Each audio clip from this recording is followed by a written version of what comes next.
Hello and welcome to Record Sports Hotline Live. My name is Daniel Collin. Tonight I'm over the moon because there's no Keith Jackson and I'm joined here by Record Sports Craig Swan. How you doing, Swan? I'm good. Daniel, how are you? I'm very good, thanks. And Record Sports Fraser Wilson. Fraser, how's it going? Evening, gents. Very well. Yourself? It's wonderful to be joined by you both on this, well, I was going to say lovely Sunday evening, but we need to start with some big news, which is starting to break across the country. Record Sport understands that Philippe Clement is about to be sacked as Rangers manager. Record Sport understands that it's really just a negotiation to pay him off that stands in the way between it being announced. I mean, I was going to ask you guys if you're surprised, but I don't imagine anyone really is, Swanee. No, I think there's been an inevitability about this for quite some time, Daniel. It's been a spectacular fall from grace for Philippe Clement. There was such an encouraging start for him to his tenure at Rangers. He came in, he was saying the right things. He really seemed to be aligning people at the club. The team picked up, got their noses in front of Celtic in the title race last season, and it seemed to be all systems go for him. And from the point of the disappointing results that came, it was Ross County and Dundee, from that point, when the wheels started to come off in the title race last year, it has been one spectacular decline, to the point where I think the only shocking part about this for most people is it has taken this long, because I think for a while, even back to the early weeks of this season, when there was, after Rangers lost at Celtic Park in the first derby of the season, it was all sorts of bizarre statements that came, about statistics coming hard on the back of the Champions League exit to Kiev. And it's just not got any better. And the standard of football that the Rangers fans have been watching, have been complaining about for a long time. There has been a lot of things that Philippe Clement has said about developing players, building for the future, getting things in place as regards a squad. And it just feels rather empty when you watch Rangers in the past few weeks, months. I think we spoke early in the season. Rangers went to Aberdeen for a Wednesday night game. I think it was the end of October maybe. And we thought then that was a game that was going to be pivotal in his future. Rangers lost it. And from that point, it has always felt that it is one game from the end. And with each passing bad result and setback, it was always, is it this week? Is it this week? Is it this week? A lot of people thought Queen's Park would be it. He hung on for another 2 weeks, but I think yesterday, the performance of the team, Fraser was there, he'll go into that in more depth, but the performance, but clearly the feel around the stadium. We'll come to the Celtic game later. I was at Hibs Celtic yesterday. For everything I could gather for the guys that were at the Rangers game, you would have expected some. So I don't think any Rangers fans walked into the stadium thinking, oh, Celtic have slipped up. The title race might be on. Mm-hmm. But at the same time, there was probably an expectation that the team might come out of the traps, fly out of the trap. But what seemed to happen, again, I'm second hand here.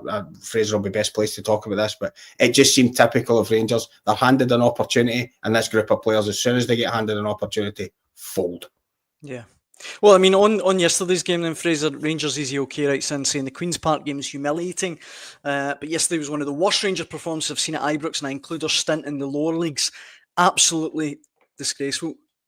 Is that an opinion you would go along with? Oh, absolutely. The manager, or possibly soon-to-be ex-manager, admitted it himself afterwards when he said it was the worst display of his tenure at Ibrox. And to be fair, he's got a fair few to choose from. Worse than Queen's Park, at least they peppered the Queen's Park goal for 90 minutes. But yesterday, I counted it for the 8th minute when Jack Butland played a ridiculously sloppy pass straight to Jonah Ayungu, and he was forced to pull off a save to dig himself out a hole. From that moment onwards, negativity swept round the stands again. It fed into the players. Forward passes, there was no forward passes for Rangers players. Everything was safe or backwards. No momentum at all. Rangers just can't seem to boss a game the way Celtic do, the way good teams do, the way Rangers should do at home in the Scottish Premiership. They can't manage games. They can't control the tempo. They've been, say that many times this season, they're relying on moments to win games. And yesterday, when the moments aren't there, when the magic isn't there from their match winners, there's nothing to fall back on. St Mirren bullied them. They were far stronger than them in every area of the park. St Mirren closed them down, didn't let them breathe, and absolutely deserved the victory. And you could tell from Philippe Clement's demeanour at the end of the game that this was end of day stuff. I think he knew off the back of that Scottish Cup car crash to Queen's Park in their last outing at Ibrox that there was just there's no surviving this one. This was a kind of performance that gets managers sacked, never mind Rangers managers. And yeah, it now appears we're at that stage where the big red button's finally going to be pressed. I found myself in the territory yesterday where you feel really sorry for him now. I mean, when he was getting asked in his post-match presser, you do realise the fans have completely left you now. I feel like this is almost a humane decision to kind of put him out his misery almost. Hard to feel sorry for guys that are weighed in so heavily for that's true. Doing a job in a basically an entertainment business that we all love so much. You know, I don't think these guys go into these jobs knowing exactly what's coming. You know, very few managers leave or go through a career without getting sacked. And if you don't deliver at Rangers and Celtic, then it's inevitable. I mean, Swanee mentioned the great start he made, his Rangers boss, and it was right. It mirrored Michael Beale's as well, who also went about 13 wins in a row after taking over at Ibrox. And then something seems to happen after 3 or 4 months where the form plummets. And this season, it just seems that Rangers haven't to be able to go 3 games in a row without an absolute disaster happening in the park. Queen's Park was the lowest of the low, but it appears that defeat on Saturday and the nature of it is what's going to kill him. And you know, Rangers fans, the Ultras group, Union Bears, they staged that walkout during the St Johnstone game in January, which kind of backfired on them a bit, as the rest of the fans that stayed in the stadium kind of booed them. The sight of thousands, if not tens of thousands, walking out after that second St Mirren goal went in yesterday, that was far more damaging to Philippe Clement. And that won't have been missed by Patrick Stewart or the Rangers board. That was fans genuinely voting with their feet, an emotion-led walkout, and there was still 30 minutes to go, but they had zero belief that this team was going to claw back a 2-goal deficit. And do you know what was really telling? The fourth official, I think it was Grant Irvin, held up the board to show there was 9 minutes of injury time to be played. That would normally bring a rousing roar from the crowd, you know, willing their team to go on, and 2 goals in 9 minutes is possible. They actually booed. Those fans that were left behind booed the fact they were getting 9 extra minutes to try and claw this back. They'd had enough. I heard one shouting, "Ben, may put us out of our misery. Finish it now." And that just summed up the feeling of the afternoon. Swanee Fraser makes a good point, though. I mean, Greg here writes in saying another time and place, Clement could have been a good fit for Rangers, but wrong time and place. He says time for Derek McInnes. But as Fraser says, it seemed when he first came in, he looked like the right man for the job. He got them in this win and run. And a lot of Rangers fans would probably say he probably should have won the title last year. Yeah, he certainly got himself into the position to do so. Abetted by Celtic sort of letting things slip a little bit, and from the period when they were in front. I don't know why that is. Fraser referenced obviously the Michael Beale start. He had some things to say when he left, but he didn't feel things were working behind the scenes the way he wanted them and things like that. We don't know what exactly is happening behind the scenes, but is it something similar again? How can you go from being, you know, sailing along so beautifully, and then all of a sudden it goes falling apart? Listen, we've been over it time and again about the people that are missing in the background, and the lack of the sporting director and all that stuff. Philippe Clement touched upon it again on Friday in his press conference that for 8 months he was the guy who was speaking about every single thing. He was the guy who was having to speak about stands not being available to be open and things like that, and that's not how it should be. Whatever it is, something has derailed him. There might be something equally in the fact that I know it's that a lot of the players are different, but it seems to be whenever expectation comes upon the Rangers, any of these recent Rangers teams, they just can't handle it. Michael Beale's team won, all those games in a row. When it came to the crunch points of this, they got themselves to a position, the semi-finals and the finals against Celtic fold. They got themselves into the position last year to win the title, fold. Expectation this season, fold. And it's happening time and again. So I don't know why that is, but as for Clement, it's very, very difficult to put a finger on why it's gone so spectacularly wrong in the manner that it has. It may just be the Glasgow blender. You hear about people talking about it all the time. It just becomes too much for people. The constant strain, the constant attention, the constant being looked at. And that goes for players, but it's tenfold for a manager of Rangers or Celtic. You need to be made of special stuff to handle it. And quite clearly, you could tell by the way Philippe Clement's interviews had changed and some of the stuff he was coming out with, things had got on top of him. I mean, I was going to say that, Fraser, that, you know, continental managers sometimes turn their nose up at the standard of Scottish football. But I think Swanee's spot on when he says it's such a unique environment. You know, you don't win one game and it's full-blown crisis. You know, you need to be a special character to succeed at Rangers or Celtic. Well, that's 10 Premiership games they've not won now out of 27, 5 draws, 5 defeats. So it's surprising he's actually got to this stage of the season. I think we all know it's probably Europe that's kept him in a job, but it looks like he's very unlikely to get the chance to finish that. But they talk about, Swanee rightly mentions how whenever they're presented with an opportunity, they blow it. That's on the players as much as the manager. And the nervousness that Clement referred to yesterday that appeared to creep into his players, I think that sums up the fact they've not got the right characters on the park. I go back to the fact they weren't playing forward passes. Everything was too safe. When they did try to play forward, the sloppiness crept in. You know, they just don't seem to have the mentality to handle the expectation of playing in front of that crowd when the going gets tough. Fraser, sorry to break in. I actually think what you said there is spot on. But that interview from Clement last night almost seemed to me like he was trying to tell people that. Yeah. Well, there was a nervousness at the start of the game, and I don't know why it was. In brackets, Celtic drop points. That's almost what it sounded like to me, and that couldn't handle it. Aye.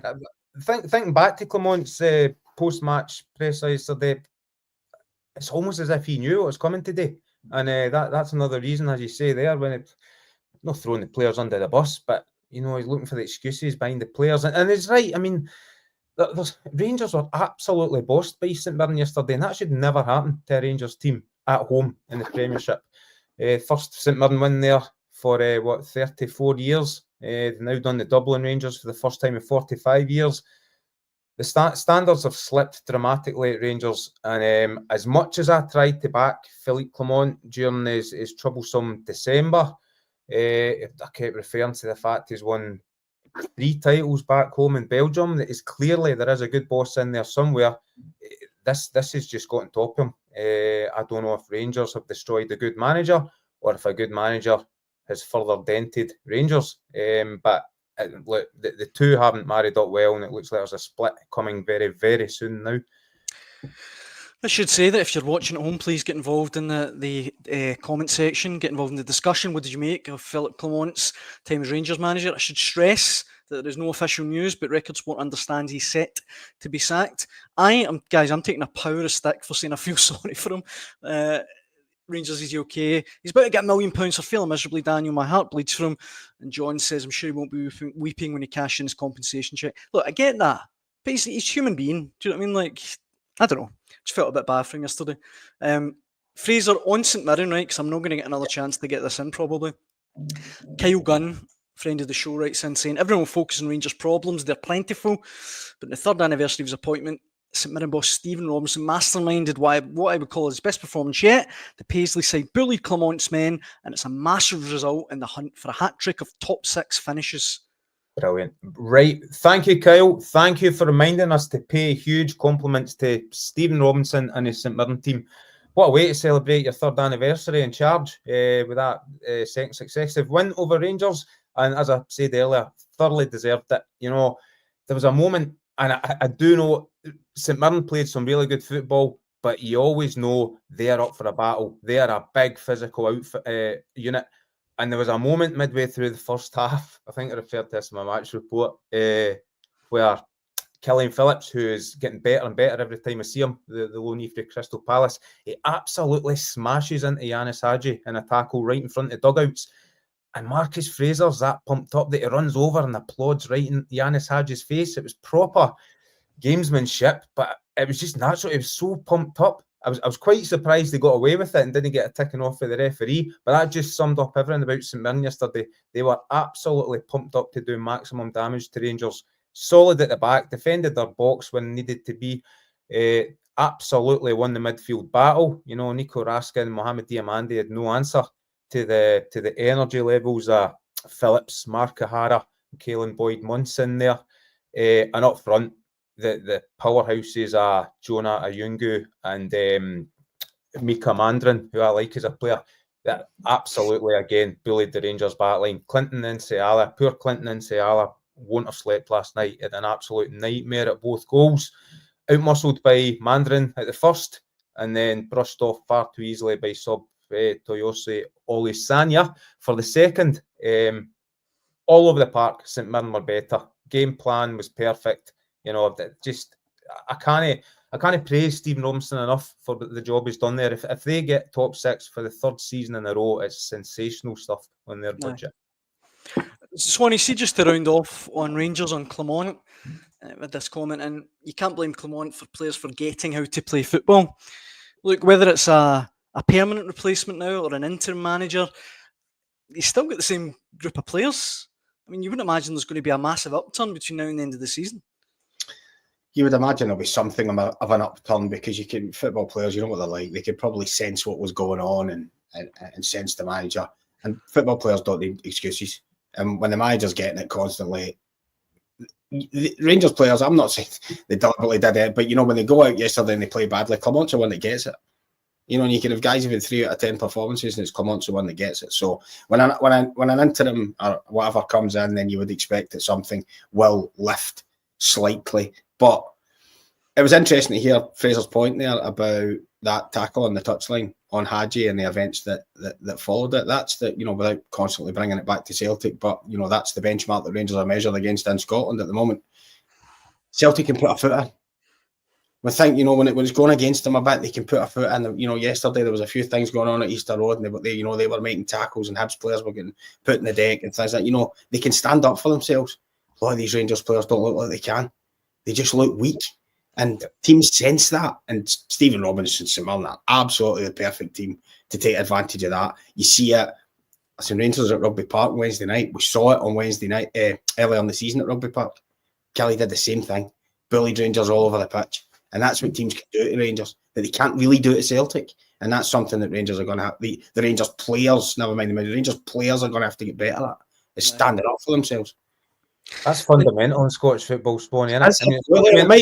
It might explain why Rangers, I'm not saying that European football's all softly, but it's a bit more it might explain why Rangers seem to do well in Europe.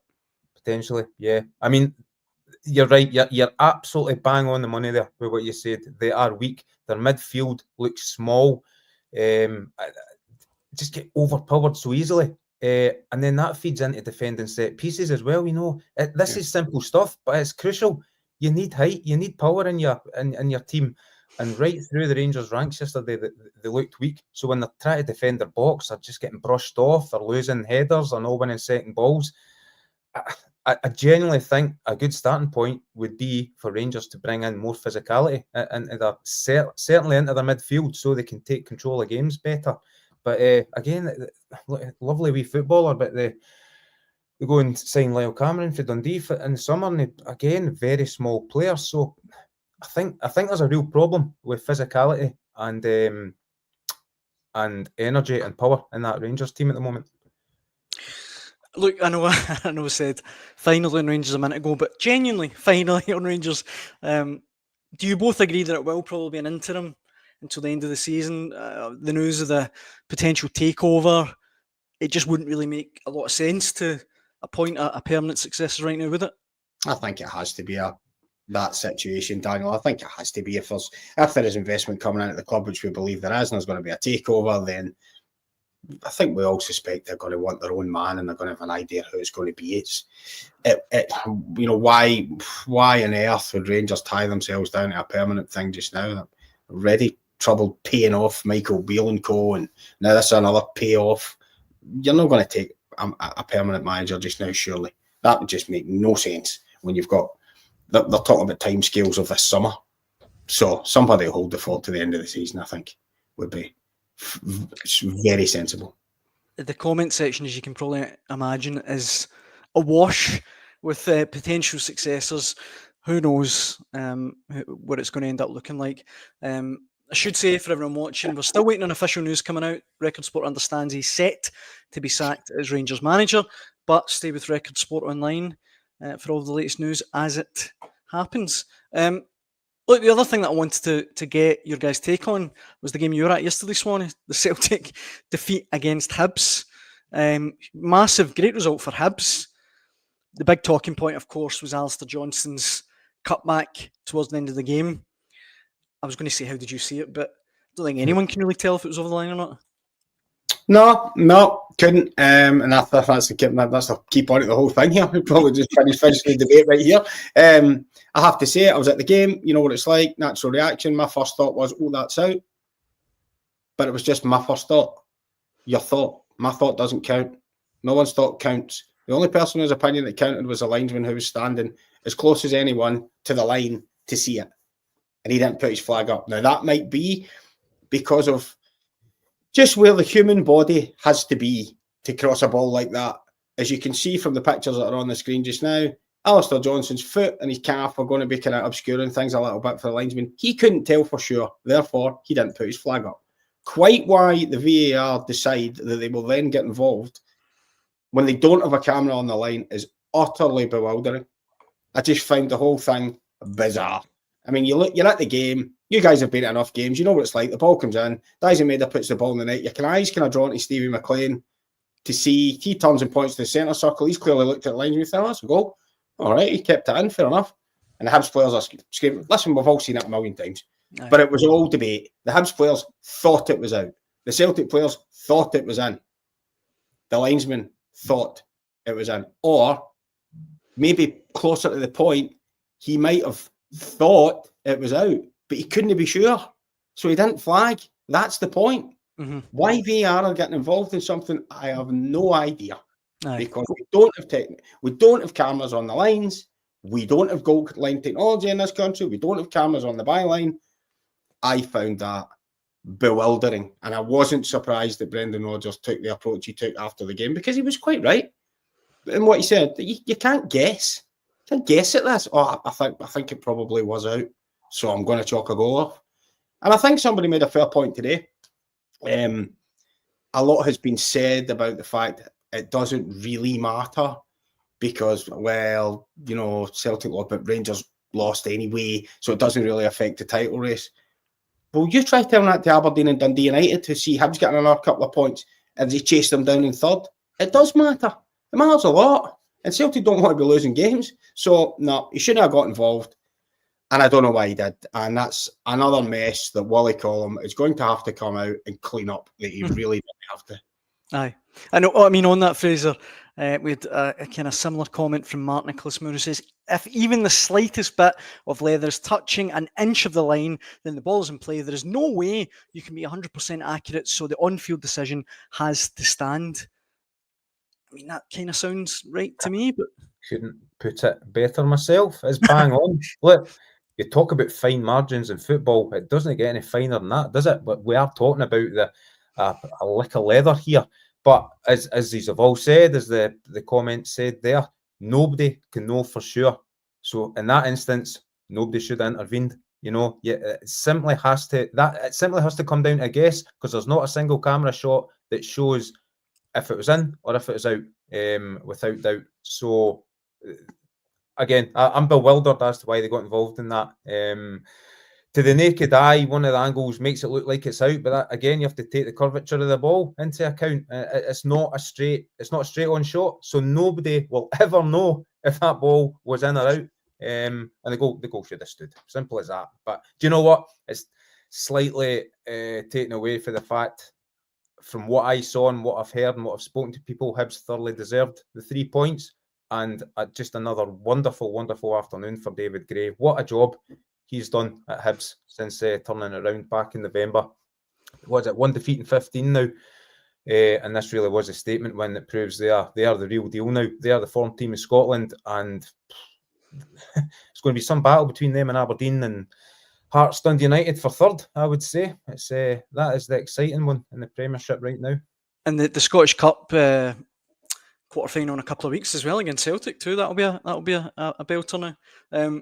Swanee, did you see it that way? Do you think Hibs fully merited their victory yesterday? I think they just about did. I don't think it was comprehensive or clear cut by any way, shape, or form. I think the first half they certainly were miles better. But they had to do some frantic defending in the second half, as you would expect. Listen, Lewis Miller had a good chance for a header that he somehow, I think, managed to head off his own shin. To make it 3-0, and he was in a shout for a penalty as well. To be fair, it was pretty weak. Kurevich threw himself a little bit. I think Hibs edged it. I know it was comprehensive at the end, but they certainly edged it. And you couldn't begrudge them. The way they fought, scrapped. I mean, Fraser's seen more Hibs than I have. I've seen Hibs a few times earlier in the season. Oh, that's more than me this season. I've not seen them since October. Aye. They're so weak defensively, and that's something they've really sorted out. Rocky Bashiri yesterday he just seemed to be a magnet for everything. The balls were just hitting off him, and he was making blocks. And goal clearance one. Yeah, Jota can put that anywhere in the goal, and somehow he seems to hit it off Rocky Bashiri, who's actually limping for 40 yards, incidentally, as he was running back. That's the desire that David Gray has put into the team, and you're delighted for David Gray. Listen, I'm not crowing here, but I sat here at the time when he was getting slaughtered and said Hibs have got to stick by this guy. And they've got to give him a chance, because you couldn't appoint a new manager and then after a bad start decide that that's not. You had to know that these were the pitfalls. They did the right thing. They stuck by him, and now they're being rewarded for it. And I really, really hope he kicks on and continues to do it. The only thing I would say is there's a cautionary tale from across the city, isn't there? Because it was something very similar with Stephen Naismith. He had a terrible start. He looked as though he was gone. He rescued it from the jaws. Went on a thrilling run at the end of the season, started the next season, boom. So I'm sure David Gray will be aware that things can turn as quickly as they turned up the way, they can turn back down the way. But for the moment, things are looking really rosy. There will have to be a clear out in the summer. I think everyone knows that. The financial figures recently weren't great. The squad's still far too bloated. There's changes that are going to have to be made, but let's concentrate in the here and now. You're right, guys. There's no point in looking too far ahead. We're still in February. This could be a great end to the season for Hibs. That the Scottish Cup tie at Celtic Park. They were unlucky to get Celtic in the other competition at Celtic Park to go out earlier in the season. It's a totally different thing going there, and Celtic don't tend to let you off the hook twice. When Aberdeen went to Celtic Park and got their 2-2 draw, Celtic's response in the Betfred Cup semi-finals to take 6 off them. Aye. Sorry, is it the Premier Sports now? I'll be arrested. And I think prior to Christmas, Hibs were at Celtic Park, lost 3-0, but actually played really well. They 2-1-1s at 0-0. They created bags of chances in the game, and they ended up losing at 3-0. I remember speaking to the Hibs players after the game that day, and they were quite miffed. It was as well as they played at Celtic Park, 3-0, 3-1, I can't remember. But they lost the game anyway. Yesterday, they really showed they can get about Celtic, but Celtic will be ready for that quarter-final, no doubt. So that, if yesterday was a hurdle for Hibs, then the game 2 weeks today, is it? Is going to be even tougher for them. But listen, it's a fantastic run, and it was just brilliant to see the stands packed yesterday. There was a sunshine in Leith at full time. Yeah. That usually only gets dragged out for special occasions, that one. So a victory over the league leaders and one of the Glasgow teams was clearly befitting. But it was just great to see the Hibs fans having a great day, enjoying themselves, singing. The players were on the pitch really lapping it up. That might do something for them as well, to give them that feeling of, to see what that's like when this place, when Easter Road's like that. So let's hope. We sound like a broken record, but having the big city teams flying is good. It's good for the game. So fingers crossed they can keep it going. Fair play, David Gray. Well done. I should say, if you're watching, we're obviously reacting to news that Philippe Clement is set to be sacked as Rangers boss. Talked about it earlier. Look, I said I wouldn't really indulge in these kind of successor chats, guys, but this one's caught my eye. Bring in Gattuso. Can you imagine Rino Gattuso in the atmosphere of an Old Firm game? I think if Rangers did that, Celtic are obliged to just sack Rodgers and get Roy Keane in, just for the absolute banter.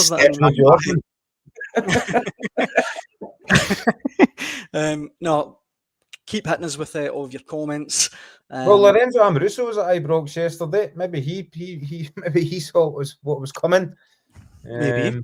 Not quite sure he's the man to sort out the problems, to be honest. But yes, it'll be interesting to see where they turn next. Aye. The other thing that I wanted to quickly get your take on, obviously Hearts, they beat St Johnstone 2-1 today. It's looking pretty dire for St Johnstone, isn't it, Fraser, down at the bottom? But Hearts now really picked up under Critchley.